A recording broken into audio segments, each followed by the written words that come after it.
Assalamualaikum warahmatullahi wabarakatuh. Selamat siang Tribuners. Senang sekali saya Febetulan bisa hadir kembali menyapa Tribuners siang hari ini dalam program Live Report Raja 14 Mei 2025. Tribuners, untuk berita pertama kita di siang hari ini, Badan Penanggulangan Bencana Daerah atau BPBD Tanah Toraja mengerahkan 1 unit eskavator untuk membersihkan material longsor di Lembang Limbong, Kecamatan Rembon, Tanah Toraja pada Selasa 13 Mei 2025 kemarin. Selengkapnya kita akan mendengarkan laporan dari reporter Tribun Toraja rekan Rosmianti. Silakan rekan Anti. Ya, selamat siang Tribuners. Kembali lagi bersama saya, Rosmianti, reporter Tribun Toraja. Ya, betul longsor terjang di Rembon, Tanah Toraja mengakibatkan akses terputus antar Lembang. Kata sementara menyebutkan titik longsor yang menyebabkan kerusakan infrastruktur. Titik longsor tersebut berada di Lembang Limbong, Kecamatan Rembon, Tanah Toraja.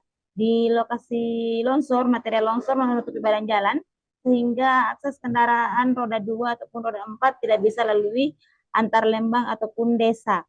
Dalam kejadian ini tidak ada korban jiwa, langkah cepat penanganan pun langsung dilakukan oleh aparat dan pemerintah setempat.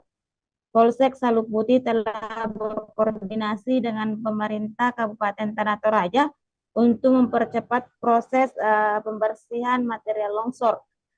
Kepala BPD Tanah Toraja, Christian Sakung, mengatakan bahwa alat berat sudah mulai bekerja untuk membuka akses jalan yang tertutup.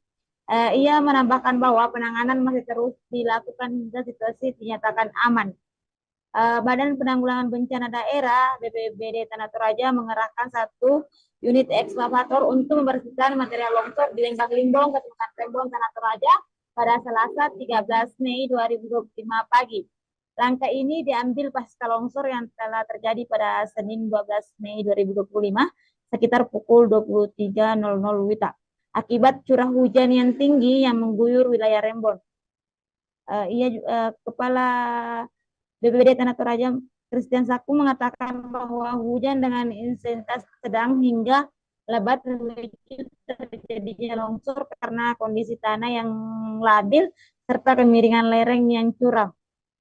Material longsor menutupi badan jalan dan mengakibatkan terputusnya akses transportasi antar Lembang di Kecamatan Rembon. Warga setempat juga berupaya membantu membersihkan material longsor berupa tanah dan juga pepohonan. Pembersihan terus dilakukan meski kondisi hujan yang di lokasi masih kerap. Presiden Sakung juga mengatakan bahwa kerugian akibat bencana alam ini belum diketahui sampai saat ini.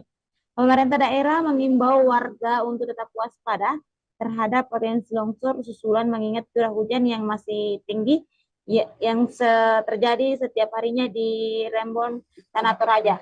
Sekian informasi dari saya mengenai longsor di Rembon pada siang hari ini. Terima. Untuk selanjutnya saya kembalikan ke studio ke rekan PB. Baik, terima kasih rekan Anti untuk laporannya dan selamat kembali bertugas. Demikian Tribuners untuk berita pertama kita di siang hari ini. Tetap bersama kami dalam program Live Report Raja.